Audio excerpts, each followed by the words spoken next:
বলছিল না যে বিএনপি ক্ষমতা আসলে বিয়ে করবে, এখন কি চিন্তা ভাবনা করছেন? আমার আওয়ামী ক্ষমতা এলে করবো,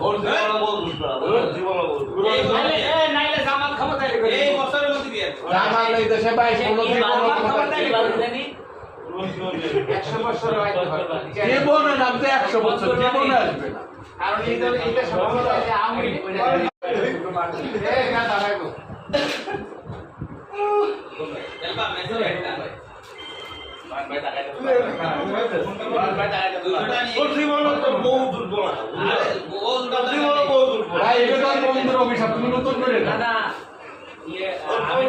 বলছিল না যে বিএনপি ক্ষমতা আসলে বিয়ে করবে, এখন কি চিন্তা ভাবনা করছেন? আমার আওয়ামী লীগ ক্ষমতা এলে করবো, নাইলে জামাত ক্ষমতা এলে করবো। এই বছরের মধ্যে বিয়ে জামাত এই দেশে 22 ক্ষমতা এলে করবো। 100 বছর হয়তো জীবনে নামতে 100 বছর জীবনে আসবে না, কারণ এইটা সমস্যা আছে আওয়ামী লীগ করে